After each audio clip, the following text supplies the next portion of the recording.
He had the badge, the proper ID, everything that said he was legit, but somehow he was the one they treated like a suspect. This was a Wednesday morning, say around 10:30. The Park View corporate tower in Boston, Massachusetts had this big lobby, usually a place where absolutely nothing went on. Picture this: lines of beige couches, some artificial trees here and there with large clay planters, and a main counter where the person working looked like they were just counting the minutes. Folks drifted in and out, hardly a word spoken between them.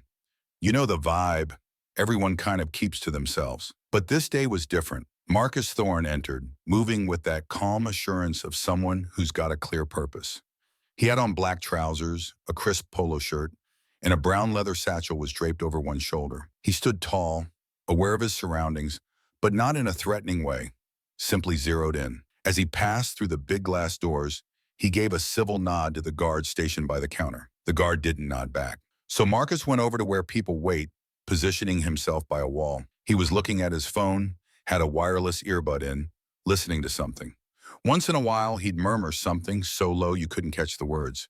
Anyone else would probably just see a man getting ready for an appointment. But not all eyes saw it that way.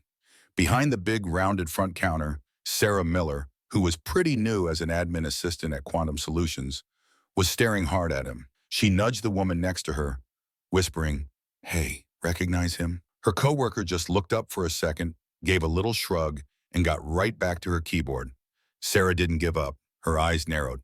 "He's been pacing," she insisted, and talking to himself. "He just doesn't look right." She had no idea who Marcus was, never bothered to find out. But bits and pieces, the black trousers, the wireless earbud, him standing by himself, they all just snapped together in her mind the wrong way. Rather than just going up to him and asking if he was okay, she reached for the phone on her desk and called building security. "Hi, there's someone in the lobby area. Not clear on his business here. Perhaps you should check." Then she said it, the words that sealed it, acting suspicious. And that's all it took. Meanwhile, up on the 5th floor, Marcus's guy at Quantum Solutions was behind schedule. Marcus himself had no clue about the storm brewing just one floor below. So Marcus just stood there, completely oblivious that a single phone call was about to define the next 9 minutes for him. Downstairs, 2 officers were already arriving, responding to a report that conveniently skipped some vital facts. The alert Boston City Police dispatch got simply mentioned a possible suspicious individual in a commercial building. The report said nothing about weapons, no actual threats made, just wishy-washy enough to seem minor, yet specific enough that they had to check it. Officer Mark Jenkins and his partner, Officer Carlo Ramirez, happened to be nearest. They had both been on the job for a couple of years. Not brand new, but not old-timers either. Jenkins, he was the kind of cop who treated every single call like it was major, perhaps a bit too much so. Ramirez was more reserved, watchful. She usually liked to get more information before jumping in. "Got a man, early 40s, African-American, in the lobby, walking back and forth, talking on a wireless earbud," the dispatcher relayed. "Caller thinks he could be checking the place out." Jenkins glanced at Ramirez as their cruiser approached the tower. "Scoping?" Jenkins echoed. "Could be nothing," Ramirez said evenly. "Or something." She just checked her body cam was on and stepped out. Indoors, Sarah saw the police car pull up. She stood by the window, arms crossed, almost as if she was daring anyone to say she'd made a mistake. Marcus was still over by the wall, now looking through some documents on his phone. He leaned a bit, opened a document file, and spoke softly into his earbud mic. "Target verified. Position stable. Awaiting go-ahead." Suddenly, the main doors slid open. "Excuse me, sir, could we have a word?" It was Jenkins, his voice bouncing off the polished stone floor. Marcus glanced up, a flicker of surprise on his face. "Of course." "What's this about?" Marcus asked. "We need you to step from the wall, hands visible." Marcus blinked, not with panic, but he was clearly thrown off. "I'm with the Bureau," Marcus stated. "Here for a scheduled meeting." "Bureau of what?" Jenkins responded. "FBI." At that, Jenkins's eyebrows shot up. "Got ID?" Jenkins asked. "Yeah," Marcus said, calm, reaching for his satchel. "Let me get it." "Sir, don't reach," Jenkins cut in. Marcus froze. His hands stopped dead. The already hushed lobby seemed to hold its breath. "I just told you I was getting my ID," Marcus said, his voice still composed but with a new edge to it. Ramirez moved in a bit, her eyes on both of them. "Can you place the satchel down and open it, but do it slowly?" Jenkins asked. Marcus knelt, unzipped his satchel slowly, then put it on the floor. My badge is in the side pocket. You can retrieve it yourself if you want. Jenkins didn't make a move for a second. His jaw clenched. Marcus remained absolutely motionless. I'm supposed to see someone at Quantum Solutions, Marcus stated. It's about a surveillance matter. If you need to confirm, you can phone Agent Laura Sanchez at the Bureau's regional office in Springfield. No call was made.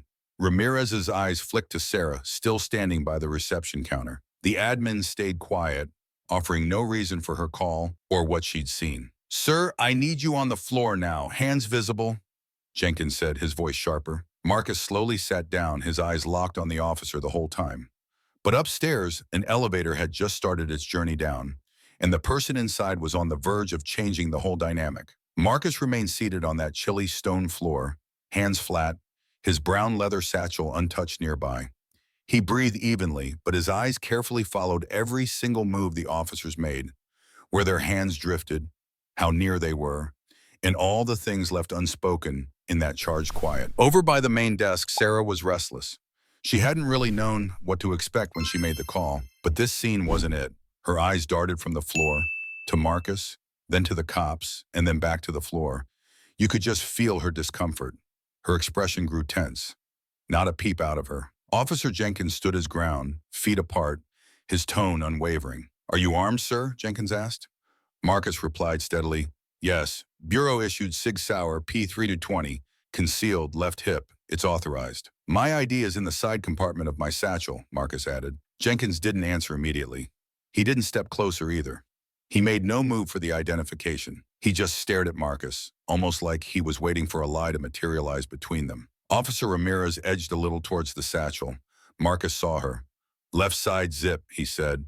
Metal ID holder with photo ID. I'm Special Agent Marcus Thorne, badge 84352. Ramirez knelt down, unzipped that side compartment, and gently took out the metal ID holder. She flipped it open, and there it was, plain as day. The photo, the badge, the official papers. It was all there, all genuine, all perfectly in order. Her gaze shifted to Marcus, then up to Jenkins. Seems on the level, she murmured. Jenkins didn't loosen up a bit. Still need to confirm, he muttered. No surprise registered on Marcus's face. You can radio the Bureau's regional office in Springfield, or just call Agent Laura Sanchez straight. I'm positive she'll pick up. His voice was even, but it was that steely kind of calm. You know, like a shield. The air in that lobby just kept getting thicker, even with Ramirez holding all the proof she needed. It was like Jenkins had cranked things up so high, he didn't know how to bring it back down, as if stepping back would mean he wasn't in charge anymore.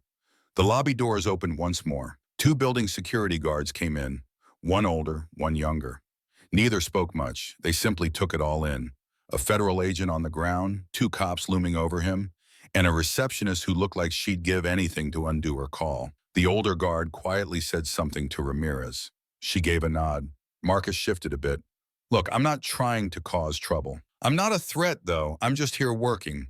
I won't reach for a thing unless you give the word. Ramirez got to her feet, the metal ID holder still in her hand. She glanced at Jenkins. We really ought to radio this in now. But Jenkins didn't reply. He was just looking at Marcus, probably less sure he was dangerous, but still at a loss for what to do next. Only 6 minutes had passed. It felt more like an hour. And then a sound none of them were anticipating. A gentle chime from the lift just behind where the officer stood. Someone was coming who wouldn't need any introduction to Marcus. The elevator doors parted smoothly, and out walked Agent Laura Sanchez. She looked professional as always in a charcoal skirt suit, her chin-length brown hair swept behind one ear, her bureau ID fastened to her waistband. She carried a thin folder in one hand and a reusable water bottle in the other. Honestly, she looked like she was heading to a meeting, not walking into a tense standoff. But the second she took in the whole picture, Marcus on the floor, 2 cops over him, the whole lobby feeling like a stretched rubber band, she froze right there. What in the world is happening here? Her voice sliced right through the quiet. Every head snapped towards her. Marcus didn't bat an eye. Morning, Laura. Sanchez started toward them, not rushing, but with purpose in her stride. Can someone tell me why my top agent is sitting on the floor? Officer Jenkins faltered for a moment. Ma'am, We were answering a call about a suspicious individual. This man, Sanchez cut in sharply, this man is Special Agent Marcus Thorne. He is here under my direct authorization. You are holding his credentials, so I'm going to ask one more time. Why is he on the floor? Officer Ramirez decided to speak up. Ma'am, the report we got said he was acting oddly. Building security wanted us to investigate. He confirmed he was armed, so we went by the book. Sanchez kept her voice down, but there was no mistaking she wasn't just making inquiries anymore. Did he fight back? No. Did he make any threats? No. So you saw an African-American man in a lobby with a wireless earbud, and your immediate response was to put him on the ground. She looked straight at Jenkins. Is that the procedure now? He stayed silent. Marcus got up, taking his time. 9 minutes, Marcus said, dusting off his black trousers. That's the amount of time I was on the floor while they looked at me like I was about to detonate something. Sanchez's jaw visibly clenched. You're clear, Marcus, she told him. Then she faced Ramirez and gave her a small card. If either of you still needs to verify his identity, my personal cell is on that. Let me save you the effort, though, she said. He's a 10-year Bureau veteran. We've been partners on cases for 4 years. Check his record. You'll see he has more commendations than many agents get in 15 years. Ramirez accepted the card. Jenkins, however, did not. Sarah from the reception desk took a clumsy step forward. I just wasn't sure, she mumbled. I felt I couldn't take any chances. Marcus eventually turned his gaze to her, not with anger, just a deep wariness. You want to hear the ironic thing? He said, his voice flat. I was right beside the building directory the whole time. You could have just asked me my name, he pointed out. Sarah didn't answer. Her mouth opened, then shut again, speechless. But Laura Sanchez hadn't finished. And what she was about to say was going to land with more force than anything before. Sanchez moved towards the cops, her voice still composed, but with a razor-sharp quality that sliced right through that uncomfortable quiet. Just before I arrived here, she stated, Agent Thorne reviewed a transfer request. A police officer applied to the Violent Crimes Task Force. That file was on his desk this very morning. She angled her head just a bit towards Jenkins. And if my memory serves me right, the name on that application was Mark Jenkins. You could have heard a pin drop in that lobby. Jenkins blinked as if he couldn't believe his ears. I'm sorry. Sanchez met his gaze directly. You put in an application. You detailed your academy scores, your street experience, even that time you handled a hostage situation solo. It's a good file, genuinely. Marcus crossed his arms. I'd marked it for an interview, Marcus stated. Figured you had sharp instincts. Someone who could judge character well. Jenkins swallowed hard, but he couldn't find any words. You were just 15 minutes from having your initial chat with the Bureau, Sanchez added. And look at the situation now. Ramirez adjusted her footing a little, flicking a quick look at her partner. The weight of what was happening was sinking in rapidly, and it felt much more serious than either of them had anticipated. Sarah, who was still close by, turned around slowly and started to retreat behind the counter, seeming to get smaller with each footstep. Nobody made a move to stop her. Marcus's tone stayed even. This right here is exactly why we discuss prejudice. It doesn't need to be aggressive to cause real harm. Sometimes it's just one call or deciding not to ask questions, or a hand staying near a weapon for 9 straight minutes while someone just waits to be treated like a human being. Jenkins finally spoke. I didn't realize. Sanchez's expression didn't change. That's the whole issue, Officer Jenkins. You didn't want to realize. You only saw what you assumed you'd find. No one raised their voice, no shouting matches. Just 2 bureau agents and 2 city cops on that polished lobby floor, which now had the feel of an interrogation room. Marcus looked towards Ramirez. You read my ID. You knew it was real. Ramirez nodded slowly. I did. And? She looked down briefly. I didn't push it. I should have pushed back. Marcus nodded once, his expression clear, not angry or bitter. We don't pick the moments that really challenge us, he said. We only get to decide how we react to them. Just then, the lift behind Sanchez chimed again. Another person emerged, this time a manager from Quantum Solutions, finally showing up for the appointment Marcus had set up 45 minutes prior. He paused, obviously confused by what he saw. Sanchez looked at Marcus. Still on for the briefing? Marcus grabbed his satchel. Yeah, let's head up. But right as they were about to leave, Marcus turned back. He had one more thing to say, something that Officer Jenkins would carry with him for a very long time after that day was over. Marcus pivoted slowly, a hand settling on the strap of his brown leather satchel. He looked directly at Jenkins, who seemed frozen in place, almost as if he wished the floor would swallow him up. "I want you to take something away from this," Marcus said, his voice quiet but firm. "The single thing that set us apart in this lobby today, I knew exactly who I was." Jenkins offered no reply. There was nothing he could say. For the first time that whole morning, he didn't look like an officer of the law anymore, just a man in a uniform that suddenly seemed to hang loosely on him. Ramirez glanced from one to the other, her own face unreadable now, pensive, perhaps even a little ashamed. Her lips parted as if she was about to speak, but no words came. Marcus didn't hang around. He turned back to the lift and stepped inside next to Sanchez. Sarah was partially concealed by the reception counter, clutching her phone as if it were some kind of shield against everything she'd just seen. She remained silent. She offered no apology. Her expression, though, spoke volumes. Sanchez pressed the button for the 5th floor. The elevator doors started to slide shut. Then just before they met, Marcus's voice came out, soft, so quiet you could barely catch it. 9 minutes, he murmured. That's how long it took to nearly wreck a career and possibly a life. The doors sealed shut. Upstairs, things felt very different. Marcus didn't move like a man recently shamed. He walked like someone who'd experienced this too many times. And with each instance, the pain lessened, just a bit. It wasn't that it stopped hurting. It was more that it had become something he almost anticipated. Sanchez looked over at him as they headed down the corridor towards the meeting room. "You okay?" Marcus just shrugged. "Fine," he said. "Just tired." Sanchez didn't pursue it. They walked into the meeting room. A large monitor on the wall was already showing the Quantum Solutions emblem and a rundown of names connected to this data theft investigation they were on. Marcus hooked up his laptop and started opening files, just like it was any other day. Back to work. Down in the lobby, though, the air was still thick. Officer Ramirez went over to Jenkins softly. "You all right?" she asked. He didn't respond immediately. "I applied to the bureau because I wanted to do more," he finally said, his voice low. "Make a real impact." Ramirez nodded slowly. "Maybe today offered you that first chance," Ramirez offered. Jenkins sighed, his eyes glued to the blank elevator doors.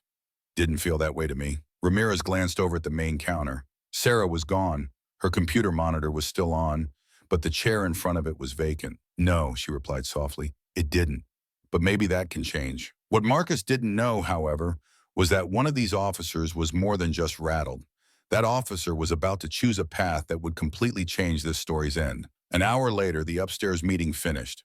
Marcus closed his laptop, shook hands with the digital forensics unit, his face a perfect mask. He was all business, totally calm on the surface, but you could almost see a heaviness on his shoulders that wasn't there when the day started. As he walked into the corridor with Sanchez, she offered him her key fob. "Want me to come down with you?" Marcus just shook his head. "I'll be fine." Sanchez hesitated, then nodded. "I'll ring you later." He acknowledged with a brief nod and rode the lift down by himself. Silence in the car, no piped-in tunes, just the quiet whir of the machinery and the glowing floor indicators above. When the door slid open into the lobby, he wasn't anticipating seeing anyone, but Officer Ramirez was still present. She was propped against a pillar, arms folded, her face calm, not guarded, not distant, just authentic. Marcus walked by without pausing, but she stepped out. "Agent Thorne," he stopped and turned. Ramirez drew a deep breath. "I waited around because there was something I needed to say, not because anyone instructed me to." Marcus just looked at her, saying nothing. "You were right," she said. "I read your ID, saw it was all legit, but I still stood there and let things unfold as if you were making it all up. I didn't question it, didn't challenge my partner. I just stood by and watched." Marcus's voice was soft. "Why tell me this now?" "Because I don't want to be someone else who sees what's right too late and then just looks the other way." He studied her expression. She wasn't putting on a show or trying to smooth things over. No badge involved now, just a woman trying to come to terms with her own silence. "Sorry doesn't fix much," Marcus said. "I know," she replied. "It doesn't erase fear or undo years of this stuff. I get that as well. But taking responsibility," Marcus continued, "that begins when you actually voice it. Say it yourself. A lot of folks never even manage that much." Ramirez nodded. "I thought I recognized bias. I never imagined it could wear my own uniform." At last, Marcus offered her a slight, weary grin. "Oh, it shows up in all sorts of outfits. Business attire, lab coats, guard uniforms. It even parks itself behind reception desks." She gave a small smile. "Think Jenkins still has a shot at the bureau?" Marcus's face became serious again. "He does," Marcus allowed, but only if he's truly honest with himself first. The Bureau doesn't need agents who carry power, but don't understand its weight. Ramirez remained quiet as Marcus walked by her toward the glass doors. Just before he went outside, he stopped and glanced back at her. "Let him know the interview can still happen," he said. "But this time, I won't be the only one asking the questions."